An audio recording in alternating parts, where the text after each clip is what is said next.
If we won't have them, I have information. Is this something that we have donated to prior? I don't remember, but we usually do try to send kids to leadership camps. But our problem has been trying to find a kid that wants to go. But I don't know. Josh Taylor, you remember this particular one? Okay, maybe I'll scan this in and send it to some of you all to look over. Just, again, I don't know, with schools not being in, how are we gonna reach? I guess we would have to go through guidance counselors, Yeah, maybe. they've not been helpful in the past. You know. I mean, I hate to say we've always done it the way it would never worked, and I hate to say that stuff, but our Right. guidance counselors have not been our best supporters. It says when you sponsor a child, you provide an opportunity for tomorrow's leaders to gain the tools and experience they need to make a positive difference in their own hometowns throughout their lives. Is that the ninth graders? Junior, senior high leadership summit, June 20th through the 26th. Maybe it's called Emphasizes something leadership different. training through civics, service, and government studies. Well, first of all, I guess, Josh, can we afford to do that? And then, because we don't even need to decide on it if we can't afford it. And it said that their staff would also be pleased to share more about the opportunities we can do in-person visits or video call presentations. So they're willing to speak to us also if, where is that? Parsons, West Virginia. I don't remember sending anyone to Parsons. Yeah, this come to my home address, so I don't know if they're just looking on down around there somewhere. Send me. Yeah, can I be a volunteer? The teen leadership is June 20th through the 26th, and then teen entrepreneurship is June 13th through 19th. Both camps are rising 7th through 12th grade students. That sounds fantastic. If it's paid by May 15th, it's $315. It's paid after that, it's $365. And they sent us 2 forms. So again, I don't know if you guys want to look over this, or I can just scan it to you so you can look at it at your leisure. I don't want it. I mean, I think it sounds like the kind of thing Rotary should be involved in if we can afford to do it. Here's a sign that It's a says lot of money. Monongahela National Forest. So it has to be down in that area somewhere. Maybe I'll call and say, hey, you need a You need volunteer? counselors? Yeah. We'd like to send a few. Rhonda did bring this in. Someone stuck this in her mailbox in the Sunday paper. There was a thing about the Night to Shine and about them to go how they're going to go virtual.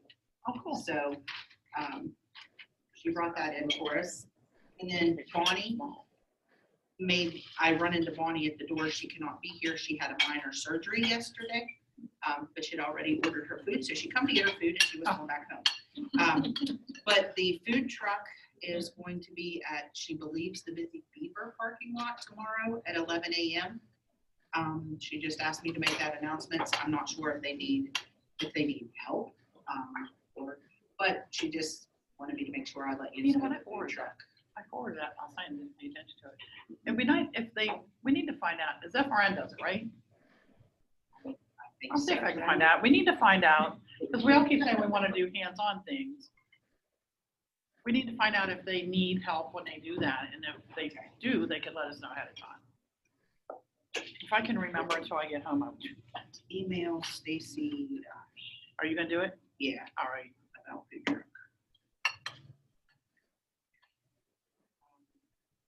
Okay, last week we just touched on the brainstorming session. Next week will be part 2 of that. In the newsletter, there was the things that we touched on and what we could start, some of the questions we could ask ourselves in part 2 better. I don't know, is anybody on? Bob. Okay. Hi, Bob. I don't know if the glasses. Hi, Bob. That's better or worse. I'm like, 45 has hit me like a brick. That's what I get for making fun of my husband. It's like I can't see anymore. And 45, poor baby. I'm like, okay, We do have a guest speaker today. Her name is Heather Lapp, and she is with the YWCA. And she's going to speak on the trafficking problem within our area and within our country. So Heather, if you would like to come forward there.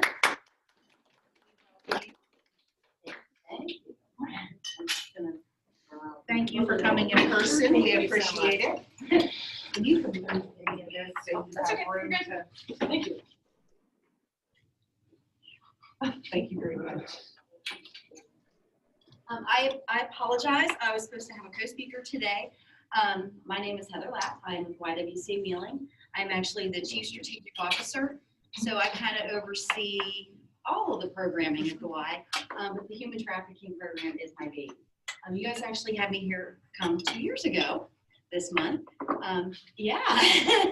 So a lot has changed in the last 2 years. We actually hired a director, and that is Molly Holden. Unfortunately, she did have a family emergency at 11 o'clock this morning and called me hysterical, and I said, I got this. I can talk about this for as long as you want me to talk about it. I can go down all kinds of different roads. But in the last 2 years, well, 2 years ago, we did actually start our human trafficking program. And because we did acknowledge that there was a human trafficking problem in our area. We also do domestic violence, women in recovery, and women in reentry coming out of prison. So we were seeing women that had already been trafficked, whether they realized it or not, in our client population. So we decided to deal with the problem head on. So we have renamed the program. It is now called STEP, Survivors of Trafficking Empowerment Program, because the mission of the Y is to empower women, promote peace, justice, dignity, and freedom for all. So this went hand in hand with us. That said, human trafficking in our area looks a lot different than it does nationally. And if you know anything about human trafficking, or you have a vision in your head of what human trafficking is, you've probably seen it from movies or TV shows, that people are being kidnapped, being sold, they're being chained up, confined, that type of thing. But what we are recognizing is that it is very much every day. It could be somebody sitting in this restaurant right now that is being trafficked. It's the traffickers nowadays, they don't actually use those methods to control their victims. It is very mainstream. They don't have to. And in our area, I think everybody can acknowledge we have a drug problem, right? In our area. Drugs go hand in hand with trafficking, unfortunately. And what we're seeing is that there is a common term called survival sex. And if anybody has ever heard that term, it's basically trading sex for survival needs, either food, shelter, or drugs. So they are actually using the women, boys, men, doesn't matter. There is no gender specific with human trafficking. You need your drug fix? We got a way for you to pay for it that you don't have to come up with money. So now the traffickers have infiltrated the drug trade, and most of these women don't even realize what they're doing, that they are being raped on a regular basis to pay for their drugs. We hear it a lot anymore about, well, you know, I just traded sex for my rent. My landlord just went, you know, you don't have to pay me this month if you sleep with me and my buddies and that type of thing. So, and again, this happens to young men as well. So I know I tend to use the female version because we do deal with women on a daily basis, but it does happen that way too. The statistic has not changed. The average age of a victim is still 14 years old. So we do work a lot with YSS and Florence Coleman and those other agencies in our valley. That there are a lot of young victims. Social media, unfortunately, is a great thing. It's also very, very makes it easy for the traffickers to find their victims and to traffic them. Anymore now, you don't see prostitutes standing on the street corner. They order them online. That everything is done through virtual sites, Craigslist, Facebook, Twitter, you name it, all those different sites. It's very easy to make those transactions, and traffickers use social media. I know that when COVID hit, everybody was kind of like, oh, this will put a small stop to trafficking. No, it just escalated it 10 times more. Because now, I mean, unfortunately, kids aren't going to school. Teachers and counselors aren't able to see that and see some of the signs that we say to watch for when people are being trafficked. And teenagers are extremely at risk, especially in today's era, that there's a lot of morals and stuff that have been pushed to the side, and a lot of things go that when you were growing up, probably you would go, whoa, not so much now. And so we always encourage parents and grandparents, friends of the family, pay attention to what they're doing online and who they're talking to, and how easy it is to coerce a victim into trafficking. And again, most victims, when we ask them when they come into our building or into any of our programs, have you been trafficked? None of them say yes. But when we start going down to what does trafficking actually mean, then, oh, yes, they have been. But the word trafficking puts up a barrier, and they go, no, I was never kidnapped. I was never moved across state lines, and we get that a lot. I was never taken to a foreign country. So the perception of trafficking needs to come down more into our common everyday area. We know that every single high school we've talked into, that there have been trafficking victims. It has always been my job to go into the schools, and I always start with the high schoolers and middle schoolers to do a little questionnaire, 3 questions. Do you know what trafficking is? Do you know what slavery is? Because it is actually just modern day slavery. And do you know, or have you ever known anybody who's been trafficked? The answers are always no. But when I get done, unfortunately, the answers are always yes. So I can tell you that we have had victims in John Marshall, Miller Park, Wheeling Middle School, you name it. I have yet to be into a school setting where I didn't see that realization click on the kid's face somewhere out in the crowd that, yes, they do know somebody. Because the bottom line is there is no such thing as an underage prostitute. So I know even when my kids were in high school many years ago, they would come home and tell me, oh, you know, there's a girl in our class that is prostituting. Well, who's controlling her? Hey, that's wrong on all different levels. I mean, you're breaking crimes across the board, but it is actually trafficking, because if they're underneath the age of 18, they cannot consent. And it is, if it's commercial sex, it's automatically human trafficking. So, and one of the other big things that we've realized in the last 2 years is that the drugs do go definitely hand in hand.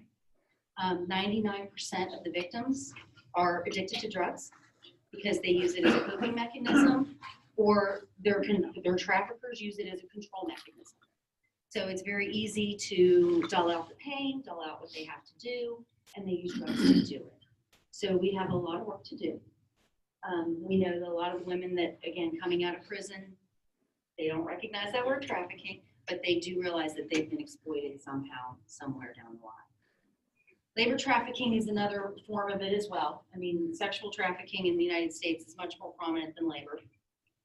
I like to think in our area that it just doesn't happen, labor trafficking, because we're nibby. I mean, Ohio Valley is very nibby. We like to know what's going on. How many of you remember Nogales in downtown Wheeling? That was labor trafficking. They actually, that's where they got that. It wasn't just about the illegal immigration. You know, they were keeping those waiters and stuff in the basement. So That basement is horrible. that, yeah, you know it. I know that basement. But they didn't know any different. They came from a poor country, and they actually got them on labor trafficking.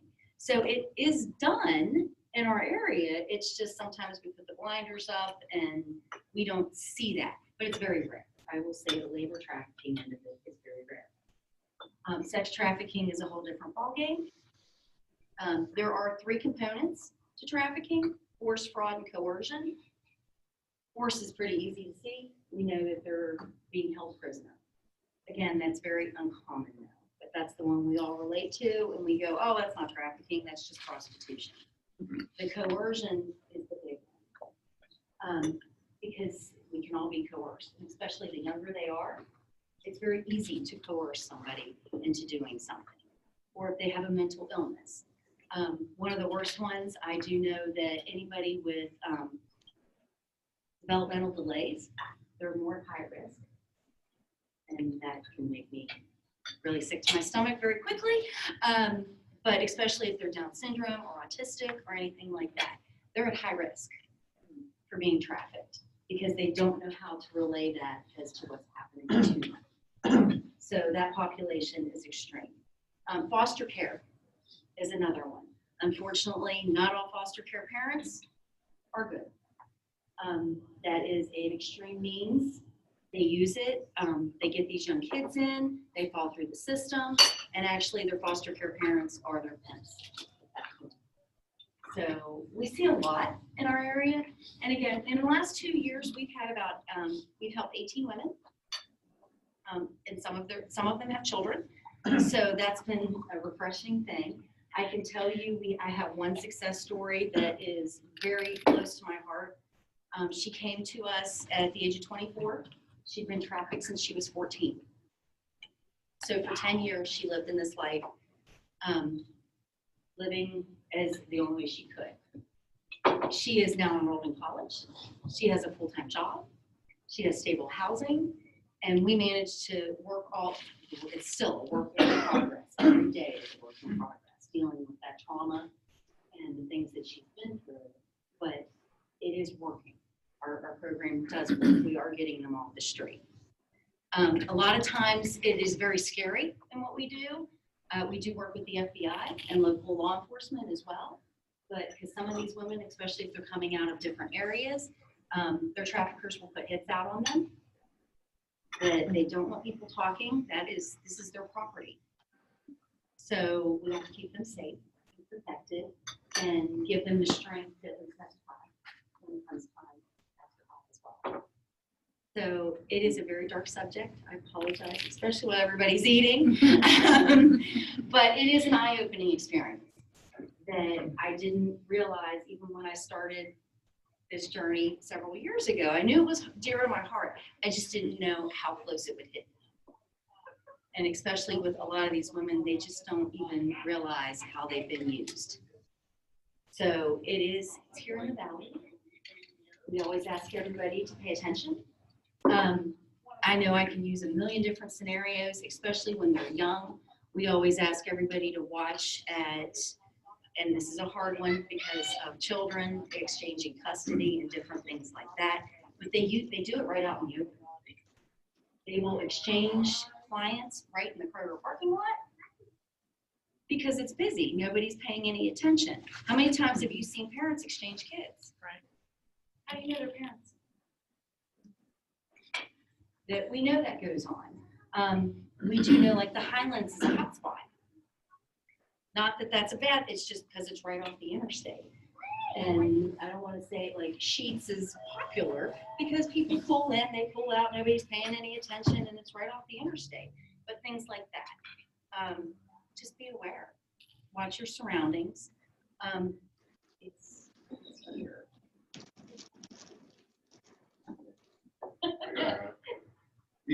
I'm sure you've already experienced this with, like, especially the middle school kids that are victims of this. One of the toughest things, I would have to guess, is one of the toughest things trying to get them to actually talk about it. Actually, no. Really? The younger population is a different population. That they have no problem. They just don't even know that it's wrong. Yep. Okay. Yes. You know, I mean, they have no filter. To them, oh, did you have sex? Oh, yeah, we're all doing it. It's a badge of honor And almost. in their mind, they think that's normal. You know? Yes, Their and frame of especially mind, if they've been raised in that. Yeah. We do know, and I mean, in Marshall County, we've had lots of young people that have been brought up into that. And unfortunately, their parents are their pimps, a lot of times for drugs. We need drug money, we'll exchange. I mean, we've had counselors and advocates in the schools overhearing students talk about how much money they made last night. So are they afraid to talk about it? Maybe to the adults because they know they might get in trouble. Or they think they did something wrong. Right, but they think it's great that they're earning money for this. And how do you relay that to them? There's a huge disconnect because of our media that makes it all seem normal, that they're desensitized. And unfortunately, that's another barrier that we think is going, no, what you experienced is trauma. And later on in life, it will get you. MEAGEL. At some point in your life, you will come to that. Thank you. Wait a minute, let me look. So, and through our program, through STEP, we do have emergency shelter, we have transitional housing, we offer mental support, employability advocacy. We work on the whole person. That's our mission, is not just to get them into a house, but to work on all of that, to strip those layers like an onion. And it never. Yes. MEAGEL. Going on in your neighborhood. You can call the law enforcement. I don't feel comfortable or, I just don't right here. What if you're a fact sheet and you just notice something that's right with you? Oh, okay. We always say, don't get involved. Right. Get their license plate, make a model description, See? and then call it. Okay, right. Because this isn't just like fear. I mean, I don't even know how to explain it. I mean, I don't get scared easily. I'd be more okay with you trying to stop a drug deal than trying to stop a human trafficking transaction. That is, they had a weapon on them or something. They always do. Yeah. Most of the time they do. I mean, that's what I'm saying. I mean, I wouldn't They interact. start with something like that, they got a weapon. Yes. I would- Yes. And to us, what should we do? We just saw 2 white vans in the Kroger parking lot and a bunch of girls get out of one van and into the other van. What should we do? Did you get their license plates? Because that's what we need. And yeah, that Smart was at least, most likely a trafficking transaction. That when you see a group of girls getting from one van into another with their heads down, I mean, that's, yes, absolutely. And we do see some of the foreign stuff come through ours, unfortunately, the pipeline and gas and oil. They bring foreign women in that don't know where they're at, and they use them as sex slaves. It is a common occurrence in that field, not just that field, but it is kind of prevalent in our area. So we ask that you watch.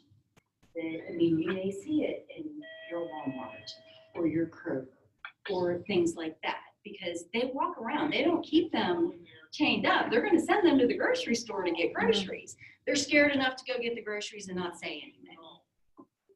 That fear is ingrained. But is there anything you can do? Like Tom was in Kroger one day, it's been a little while ago, and he came home and he's like, I know this is what's happening. And it was a man and a woman, and I don't remember what her nationality was. I don't know that she was, I think, whatever. But anyway, he said just the way she acted, she had her head down. She was like, he would say something to her, and he's like, she was afraid.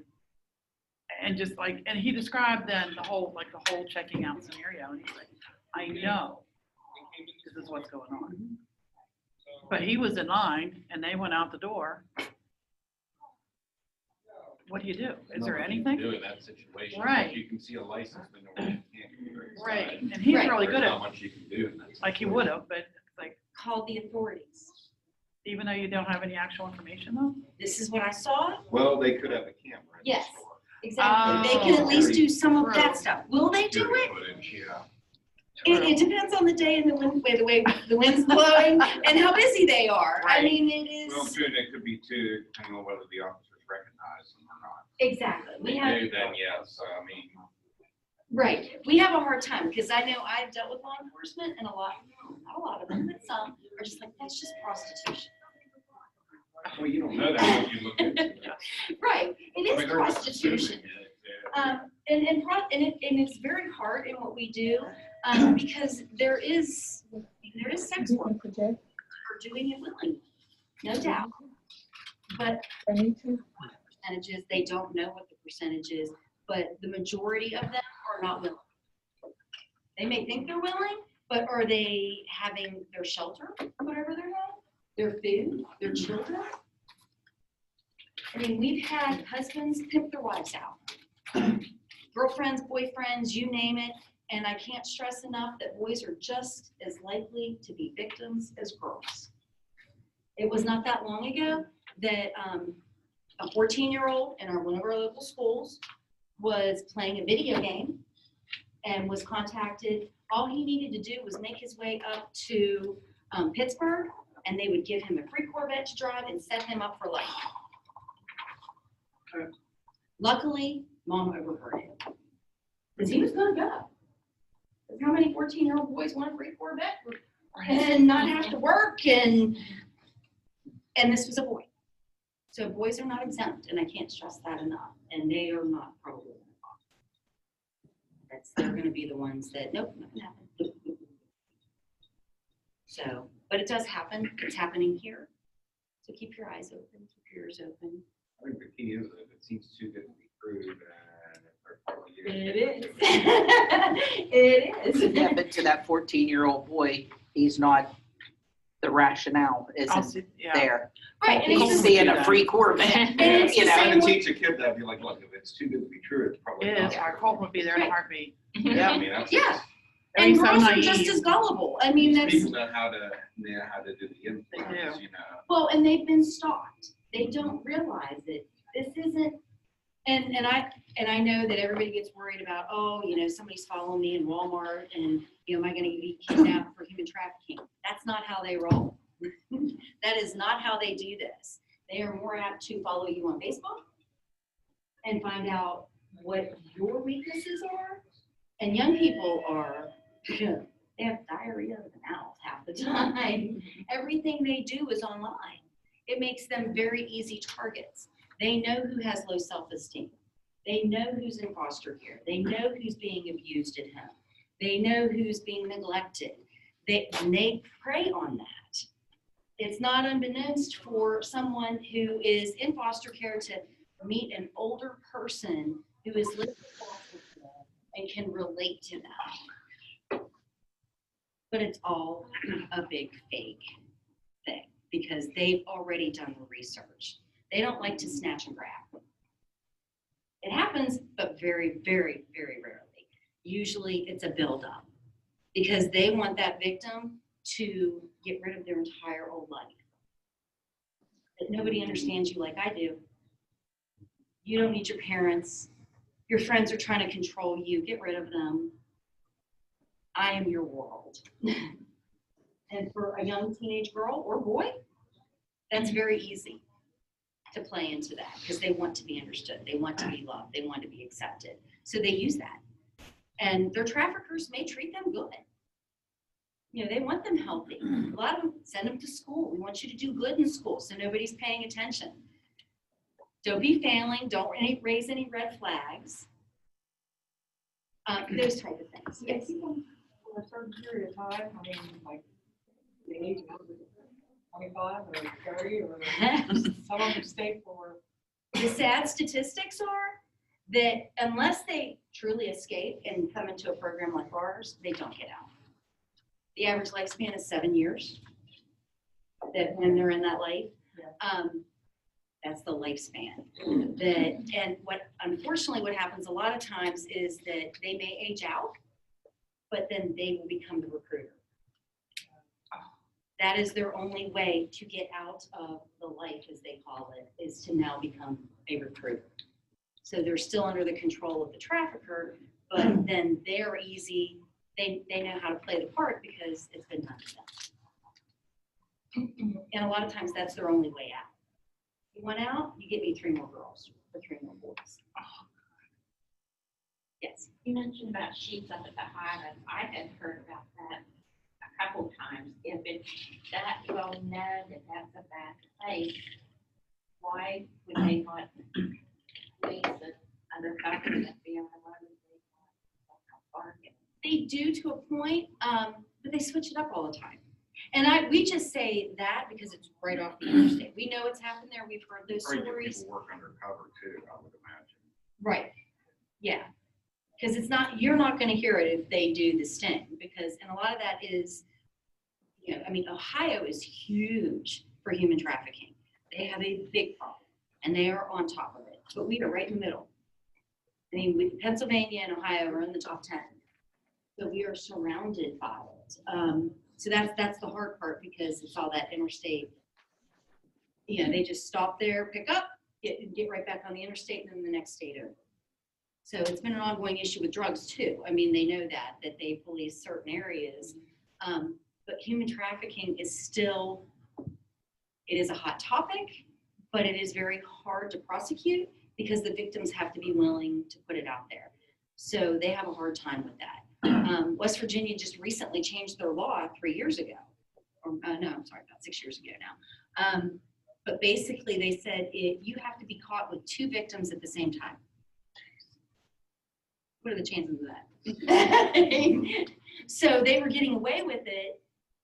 They would charge them with other things, even if they knew it was human trafficking. Oh, you didn't have 2 victims with you when we got you, and you weren't doing anything with those 2 victims. You could be doing 1, but as long as it wasn't 2, you were good. I wonder what the reasoning was behind that change. We fought for it. We fought and fought and fought, and West Virginia has to get back up to the national standards of what human trafficking is. So we are walking the same line as domestic violence did years and years ago. People didn't want to recognize what domestic violence was. Oh, that's in a home thing, that's behind closed doors, that type of thing. So we are just 20 years behind domestic violence and trying to get the awareness out there and to go, it needs to be prosecuted. Especially when it's a child crime. They go, it's much harder to do the human trafficking. We'll get them on child endangerment, you know, child abuse, sex with a minor, all the different things, but they're still afraid to say human trafficking. So we'll get them off the street for a minute, but that's the hard part. And they do keep looking for them. I mean, I know even some of the women we had in the shelter, they'll send women in as abused victims to try to get them to come back out onto the street. That's been our biggest hurdle in the shelter, is trying to determine, and it's women coming in for the woman. He misses you, you know, he won't hit you anymore, you know, come back. All those wonderful promises that, you know, you hear all the time in those situations. Happy thoughts, huh? Right, I'm glad for you. It really does. I think so many people don't think that it happens around here. And I just read, there was an awesome article in Wheeling just recently about all of this. And so that was eye-opening to me. And I had some of this information because of that article. But I think so many people think of the same thing. Oh, you're going to be kidnapped. You know, look under your car when you go to Walmart. That's how it happens. Yes. You know? And it can. I'm not saying it can't happen, but chances are they want you for something else. I mean, it's not that, because they want to build that rapport. They don't want to have to keep you chained up in the basement. They want you to be there willingly. So, and that's the big thing. If you love me, you'll do this. It's the oldest trick in the book. Heather, I heard something the other day that I don't know if it'll help as much for trafficking, maybe for like abuse in the home. And even then, people are so scared, maybe not. But a friend of mine's pregnant, and she went to the doctor, and they were doing lab work. And when they sent her in for her P test, they gave her a black marker and a red marker. And they told her if she was safe, use a black marker, and if she felt in danger, use the red marker. Yes. Because the guy, there's just her. And she would be safe to do that. And then she left the cop sit in there so nobody would know. Yes. I thought, that's a simple thing, but A lot of doctors' offices are doing that. are they? They really are. Yes. We've heard that a lot. That they actually have the red marker sometimes just in the bathroom. And there's a sign up in the women's stall that says, you know, if you are in danger, use the red marker to put your name on it, and we will contact help immediately. That's, yeah, it's kind of scary that they have to do that, but I It thought this is really cool. Yes, but it is a way to yell for help without yelling for help. And they also asked you that when you go in the doctor's office, they said it's part of something that they have to ask you. You fear for your life, is anybody hurting you, you know, are you okay at home? You know, And unfortunately, these women are trained Say no. to say no. Mhm. I mean, Well, they will who's go gonna to say no? prison instead of saying what is happening to them. Well, They are nobody's gonna willing to say go it to with the person sitting there. And they Even even asked without. Tom, when some doctor appointment we were at, they asked Tom, do you feel safe at home? prison. They ask the guys too. They do. But, you know, and I'm sitting right there. Yeah. And then I know they like to joke and go, well, do you like? I know. Well, that's what we Really laughed keep it about. up. He's like, do you know her? No, I don't. But it is an everyday thing. So please talk to your kids. I mean, I will tell you, my 18-year-old is probably, I mean, one of the most diligent lookers. And now she's at college. And she'll come, you know what, I saw it, and I'm like, relax. Not everything is a trafficking situation, but talk to them so that they understand what it is. It's the same with, I mean, being in a relationship and having an abusive boyfriend, girlfriend. It's have those conversations. That's the big thing. I know they're not easy topics to talk about with your kids and your grandkids, but you got to go down that road because it's there. And if they don't know that they are a victim, they need to be aware. I mean, that's the big thing, because I know a lot of people go, oh, we're just not going to talk about it, it won't happen. And then the kids are unprepared for what's going to happen down the road. I mean, if you've never said, don't talk to weird people online, they're going to talk to weird people online. But they don't even, like, my grandson's 10. And not even just online, but even in real life. Like a guy came to the door, real life. Guy came to the door, they're at my house. Guy comes to the door, knocks on the door. Colt goes over and lets him in. It was the guy that was going around the neighborhood asking people if they had junk that he could take away. It's not a friend, Right. you know, and Matt happened to be there. And of course, as soon as Matt saw us, Matt's, you know, towering over this guy. And the guy blah, blah, blah, blah, blah, and left. And he's like, Colton, what are you doing? That's a stranger. Well, he seemed nice. They all And do. we Seemed preached like to that. this Yeah. kid. They don't come off scary. See, and that's, he knows. Megan, they preached to him, you know, his entire life, and especially more now. And still, he lets this guy in because he seemed nice. He's so sweet and naive, and he thinks they're going to look like an ogre, or even if he's talking to somebody, it's like, well, they don't Well, get it. and back to that social media thing. They're not portraying themselves as a guy or an older woman. No.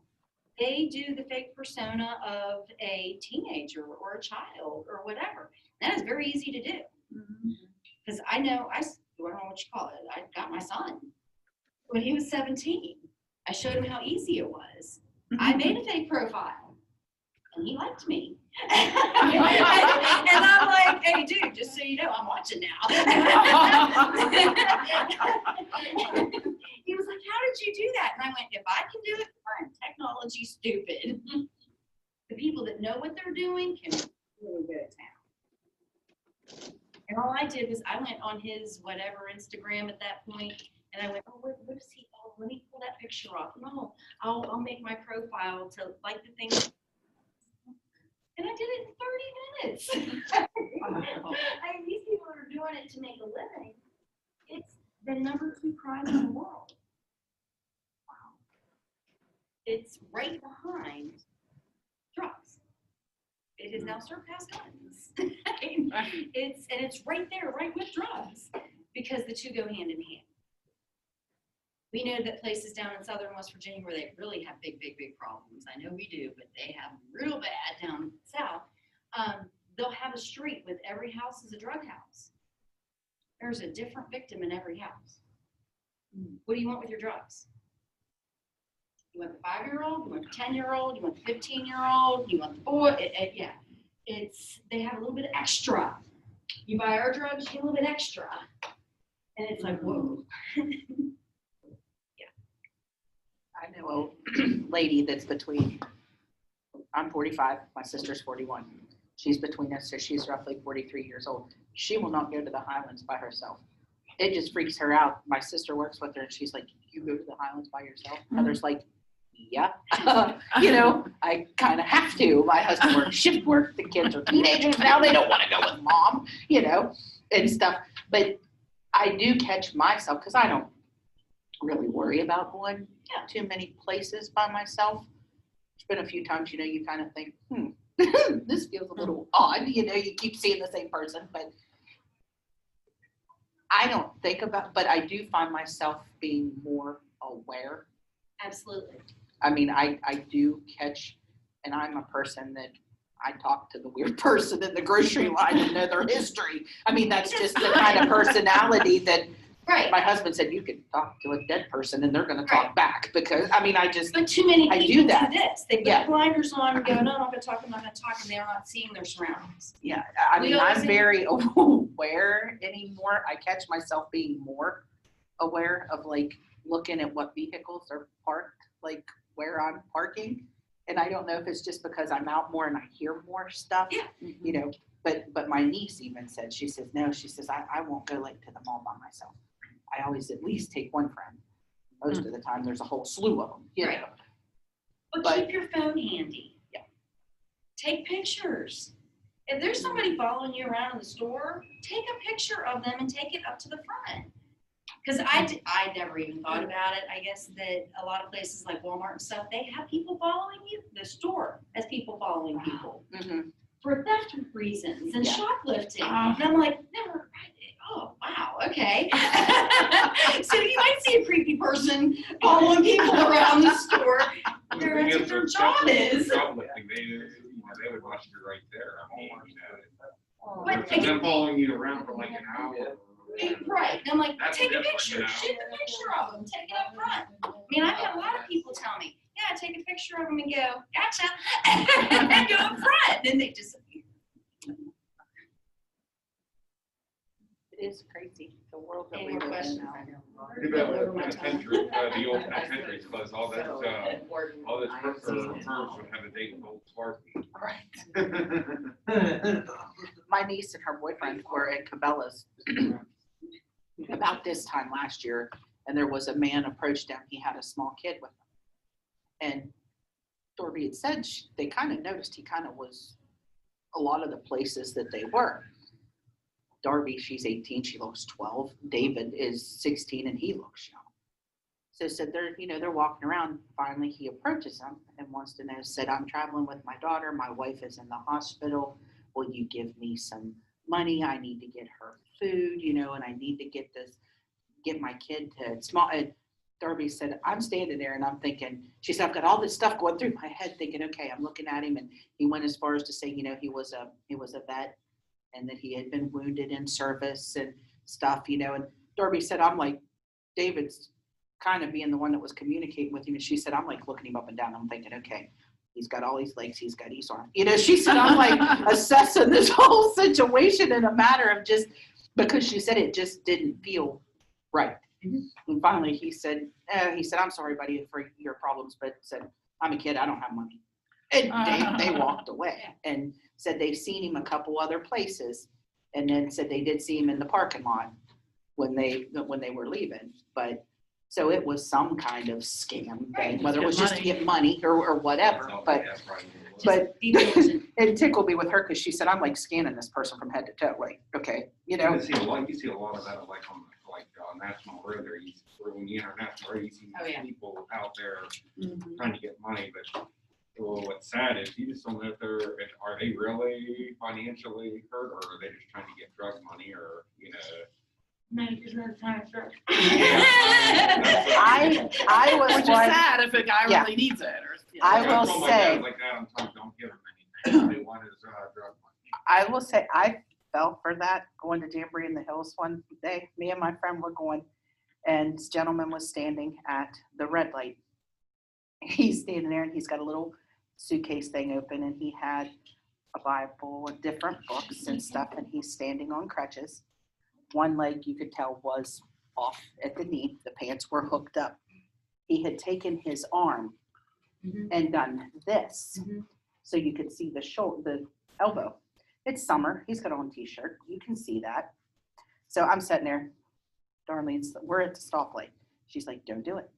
I said, I can't stand it. I got to. He's looking right at us. Darlene, I got to. I gave the man a $20 bill. The next night we go back and he gave me this little get into heaven free card, you know, and all of this. And God bless you, honey, you know. Felt good. The next night we brought another kid with us. And Darlene's like, Stacey, you gave him money last, because the man was still there, that intersection. You gave him money last night. Don't do it again. That boy got the laugh. He said, you gave him money? I said, yeah, the poor man, he's standing there. He don't have a leg. He said, he has an arm. I got mad. Is this on the island? No, it was up toward Jamboree in the Hills at the, I forget which exit it is. And I'm sitting there. Well, then the longer we sat there, the madder I got. And I told Darlene, I said, I'm getting out, knock him right off of his crutch. I said, that boy's like, Stacey, he said, he is a big known drug person. Said he just got out of jail. I'm like, I don't know who these people are. Right, yeah, I said, I done it with good intentions. I had no idea, but it taught me a valuable lesson, and probably a bad one, because I don't think I've gave many people, unless I know for sure to pay it forward. I pay for the dude Right. behind me at McDonald's drive-through. But I mean, I was furious. I thought, how much money did this Fruit Loop get? Right. Yeah. Because of people, dummies like me, that fell for it. Well, Megan, when Megan was in North Carolina, Yeah. when Megan was in North Carolina, one of her coworkers had a friend who makes his living panhandling. And he's like, it's great. I get to travel all over the country. He goes wherever he wants to make $100,000 a year. Panhandling. Tax free? Yeah. And she's like, I'm working. And I'm not making that. You know what it is when they catch like, when the government or the law enforcement, they catch the drug dealers, you know, the money they find, there are situations where they report it to the IRS and make the dealers pay tax on it. They do. Yeah. And I can tell you, as a tax preparer, I do ask that question. When you make them claim it. I do. And guess what? Here's a lot that a lot of people don't know. They can't deduct any of their expenses because they're illegal. Exactly. Yeah. Exactly. I do like to ask them. Illegal income you gotta claim, but illegal expenses are not deductible. But I do like to ask them, did you have any returns or allowances? And they go, did anybody return a product for a refund? They just laugh. I only do that when I know they're in prison. Your husband actually does my. There you go. Thank you, guys. Thank you. Do you have any questions about trafficking? My card is in the brochure. Feel free to reach out to us. If there's other groups you want me or O'Malley to come talk to, we will gladly come do that. But we want to get the word out as much as possible. All right, guys, anybody else have anything to discuss for the good of the club? Okay. I think this is what you could have done if you came prepared. Very quiet. After the people? Yeah. Okay. Oh, man. Thanks for joining us, Brianna. Have a great day. All right, I'm putting that in my wall right down.